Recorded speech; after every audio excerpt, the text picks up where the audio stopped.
لیکن مصطفیٰ اس سے پہلے ذرا یہ بھی سن لیں کہ جب ان سے یہ بھی سوال ہوا بات چیت کا، تو بات چیت کی کیا شرائط ہیں، کیا ہے، مطلب کہ نہ کرنے والی گل ہوئی، ذرا سنائیں ذرا بات چیت پہ کیا بات ہوئی۔ اگر کوئی سیاسی سوچ اور کوئی سیاسی لیڈر اور کوئی سیاسی ٹولہ اپنی فوج پہ حملہ آور، عوام اور فوج کے درمیان نفرت، اور اسی فوج کے جو قوم کی فوج ہے، اسی قوم کے شہیدوں کی تضحیق کرے، اسی قوم کی فوج کے بارے میں دھمکیاں دے، پروپیگنڈا کرے، تو اس سے کوئی بات چیت نہیں کرے۔ ایسے سیاسی انتشاری ٹولے کے لیے صرف ایک ہی راستہ ہے کہ وہ صدق کے دل سے معافی مانگے قوم کے سامنے، اور یہ وعدہ کرے کہ وہ نفرت کی سیاست کو چھوڑ کے تعمیری سیاست میں حصہ لے۔ اور ویسے بھی جو بات چیت ہے وہ سیاسی پارٹیز کو آپس میں زیب دیتی ہے، اس میں فوج یا ادارے بالکل مناسب نہیں ہے بات چیت میں۔ ایسی سیاسی انتشاری ٹولہ جو آپ کے سامنے جو کچھ کر رہا ہے اور کرواتا آ رہا ہے، اس کے ساتھ کوئی بات چیت نہیں ہو سکتی، ہم نہیں کر سکتے۔ اور کہ جی پہلے آپ معافی مانگیں صدقے دل سے، پھر آپ پازیٹیو پالیٹکس میں آ جائیں، پارٹی سے بات کریں، ویسے بھی پھر اینڈ میں پھر مور اوور آیا کہ اگر آپ ایسے ہیں تو پھر تو بات چیت ہو ہی نہیں سکتی۔ آپ کے خیال میں کیا میسیج تھا آج کہ اگر بات چیت کرنی ہے تو ہماری ٹرمز میں ہوگی، یا بات چیت is actually out of the window? جہاں تک مالک بھائی سیاسی جماعتوں کا انہوں نے کہا کہ ان سے بات کی جائے، یہ میرے خیال سے ضمناً انہوں نے ذکر کر دیا سیاسی جماعتوں کا۔ آپ، میں، جو اس پروگرام میں شریک ہیں یا جو لوگ یہ پروگرام دیکھ رہے ہیں، ان سب کے علم ہے کہ سیاسی جماعتوں کے اختیار میں کتنی چیزیں ہیں۔ بلا اختیار سیاسی جماعتیں ہیں جو بغیر مینڈیٹ کے بٹھا دی گئی ہیں، ان کے اندر تو بات کرنے کی جرت بھی نہیں ہے، تو ان کو تو آپ ایک سائڈ پہ رکھیں۔ ان کا میسج یہی تھا کہ ہم بات چیت بالکل نہیں کریں گے، اور اس کا بھی ایک پس منظر جہاں 9 مئی ہوا وہ تو چلے اپنی جگہ پر، لیکن پھر ایک پس منظر یہ بھی ہے مالک بھائی کہ آج سے تقریباً شاید 2-2.5 ہفتے قبل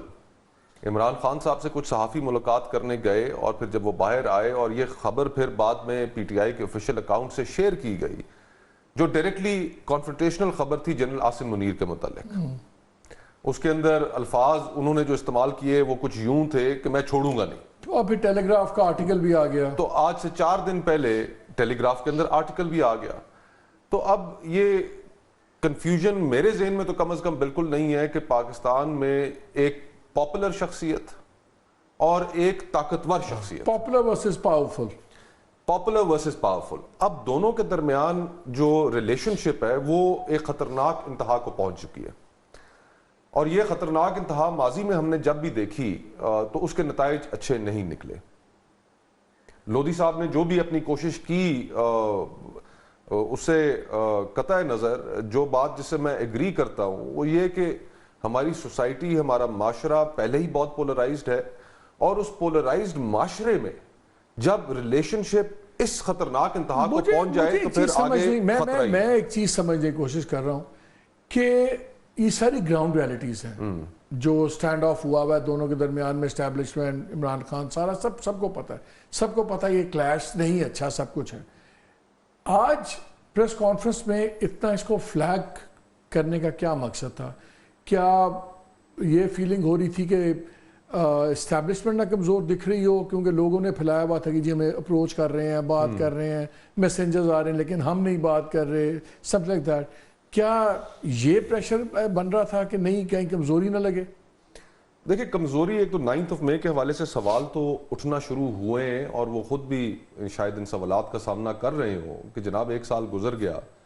اور آپ کے بقول یہ ان 1 سال کے اندر ہوا، اور پھر نتائج کیا ہیں؟ ایک طرف بہت بڑا نیریٹو ہے جو تحریک انصاف نے جس کو تشکیل دیا کہ جی یہ فالس فلیگ آپریشن تھا، اور دوسری طرف حقائق ہم سب کے سامنے بھی ہیں۔ تو میں یہ سمجھتا ہوں کہ اس چیز کے اوپر جو سوچنے سمجھنے والا طبقہ ہے، جو کلٹ فالوئنگ سے جس کا تعلق نہیں ہے، وہ سارے اس چیز کے اوپر ایگری کرتے ہیں کہ جو 9 مئی کے جو پرپیٹریٹرز تھے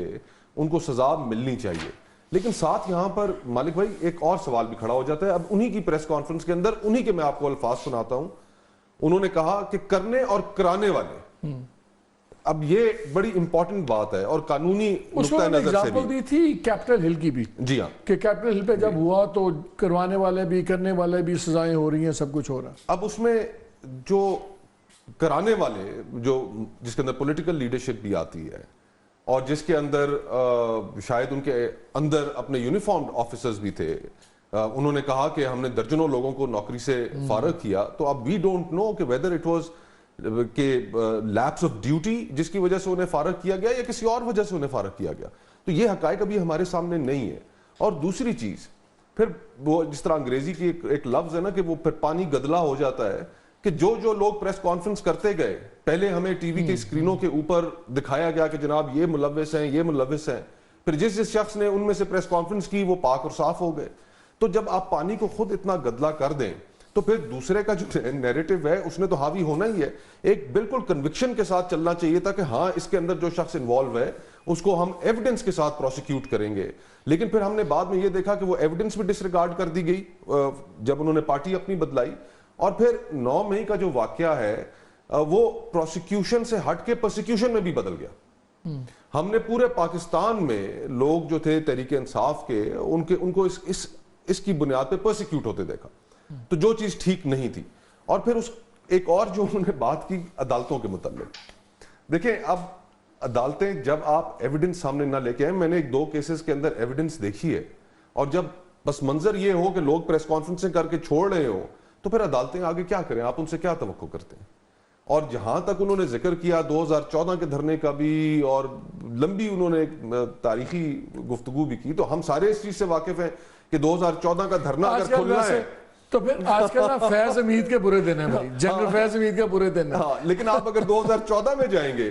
تو پھر ظاہری بات ہے اس وقت کے جو ڈی جی ISI تھے پھر ان کا بھی ذکر آ جائے گا بیچ میں. تو یہ نہیں ہو سکتا کہ آپ اپنے پاسٹ سے آپ اپنے آپ کو اتنا بڑا سمجھیں کہ جی کہ ہم اپنے آپ کو ڈیٹیچ کر لیں گے. اور ہم گزارش یہ کہ خاص پس منظر ہے. یہ جو بات ہے کہ آزادی اظہار سارا کچھ ٹھیک ہے, ریگولیٹ کرنا اور بات ہے, لیکن اس بات کی اجازت نہیں دی جا سکتی سب کچھ. آج تو مذاق بنا ہوا ہے نا, خود گورنمنٹ والے VPN یوز کر رہے ہیں, سوشل میڈیا ہر کوئی یوز کر رہا ہے, ٹیکنالوجی نہیں رک سکتی. یہ جو اپروچ ہے یہ مجھے زیادہ پریشان کر رہی ہے کہ ایک گھٹن کا ماحول بنے گا اور پھر بلکہ آپ فورس کریں گے لوگوں کو ایکسٹریم فرینچ پہ جانے کی. مالک بھائی یہی تو المیہ ہے کہ یہ ہمارا معاشرہ جس حد تک بدل چکا ہے, ہمارے جو ڈیسیجن میکرز ہیں, جو پالیسی میکرز ہیں, وہ سمجھ نہیں پا رہے کہ یہ ڈیجیٹل کے زمانے میں اینالوگ سوچ رہے ہیں. اینالوگ سوچ رہے ہیں. جس ملک کی 50% آبادی 64% آبادی تو ویسے ہی 35 سال سے کم عمر کے لوگوں کی ہے, اور جو آپ کا 50% جو ووٹر ہے وہ بھی 35 سال سے کم عمر کا ہے. تو جس ملک میں یہ ڈیموگرافکس ہو وہاں پر آپ نوجوان طبقے کو آپ اس چیز سے دور رکھ کے تو کیا پیغام دینا چاہ رہے ہیں؟ آپ اس طبقے کے ساتھ بجائے اس کے کہ انگیج کریں, آپ چاہتے ہیں آپ کے ملک کے اندر انویسٹمنٹس لوگ کریں, آپ چاہتے ہیں کہ آپ کا ملک ایک ترقی یافتہ ممالک جس طرح آپ کے پڑوس میں بھارت ہے اس کی صف میں گنا جائے, تو پھر آپ اس طرح کی پابندیوں کے ساتھ گنے جائیں گے. اور پھر یہ بات بھی قابل غور ہے کہ دیکھیں تنقید کیوں ہوتی ہے. اب ایک پس منظر ہے ہماری اسٹیبلشمنٹ کا کہ جس کے اندر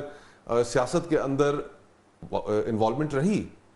اور آئین نے جو رول ڈیفائن کیا ہوا ہے آپ نے اس رول سے آگے بڑھ کر سیاست کے اندر دخل اندازی کی, تو پھر کرٹیسزم کیوں نہ ہو. لیکن کئی بار یہ بھی ہوتا ہے کہ اگر آپ کو یہ محسوس ہو کہ جو گورنمنٹ آف دا ڈے ہے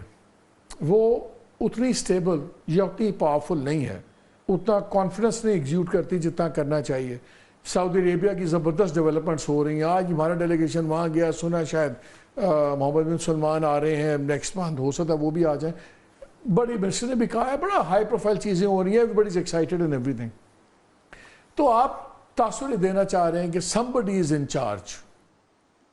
اور اگر یہ شہباز شریف صاحب and his team are not in charge تو آپ rest assured there is somebody in charge, تاکہ یہ نظام چلے گا اور آپ بے فکر نہ رہیں. کیا یہ جو میسیجنگ ہے ساری اتنی ہارڈ ہٹنگ میسیجنگ, یہ کسی اور آڈینس کے لیے ہے کہ relax, we are in charge, پریشان نہ ہو, لائیں انویسٹمنٹ کریں, حوصلہ رکھو. دیکھیں پبلک سینکشن اور مورل اتھارٹی بہت بڑی چیز ہوتی ہے. جس رجیم کے پاس یہ دونوں نہ ہو, لاسٹ 3 منٹس میں نے سب سے ایک منٹ دینا ہے, اس کا چلنا بڑا مشکل ہوتا ہے. ہمارے ہاں جو اس وقت حکومت میں لوگ بیٹھے ہیں ان کے پاس نہ ہی مورل اتھارٹی ہے نہ ہی پبلک سینکشن ہے. جب ہم اس کو ایک اور طریقے سے تو پھر یہ اسٹیبلشمنٹ میں ڈبل بوجھ ہو گیا. اور پھر ہم دیکھیں جو بات میں پہلے کر رہا تھا کہ ہم سمجھ نہیں پا رہے ہیں کہ دنیا بھی کتنی بدل چکی ہے. ہم عرب شیخوں کو بھی وہی پرانا 70 اور 80 کے دہائی کے شیخ سمجھتے ہیں. اب میکنزی کنگڈمز ہیں جی, اب ان کے جو بچے ہیں آگے وہ خود آکسفورڈ, آئی وی لیگ یونیورسٹیز, کیمبرج وہاں سے پڑھے ہوئے ہیں, ساتھ ان کے دنیا کے سب سے بڑے فائنینشیل ایڈوائزرز بیٹھے ہوتے ہیں. آپ سامنے جا کر کہتے ہیں برادر پیسے دے وہ دیں. را اتھارٹی تو سمجھتے ہیں نا, ان کے اپنے ملک نہیں چلا رہے, وہ اس تو وہ آکسفورڈ سائل پہ تو نہیں چلا رہے, لیکن را اتھارٹی کے ساتھ وہاں پر جسٹس سسٹم کیا نہیں ہے؟ کیا وہاں کا جسٹس سسٹم بہتر نہیں ہے؟ آپ کا یہاں پہ سب سے بڑا کریک آیا ہوا ہے. آپ کے ججز یہاں پہ چیخ چیخ کے کہہ رہے ہیں کہ جناب ہمارے اوپر پریشر ڈال کے ہم سے فیصلے لیے جاتے ہیں اور اب ہم نہیں مانیں گے. یہ آپ کے ججز کہہ رہے ہیں.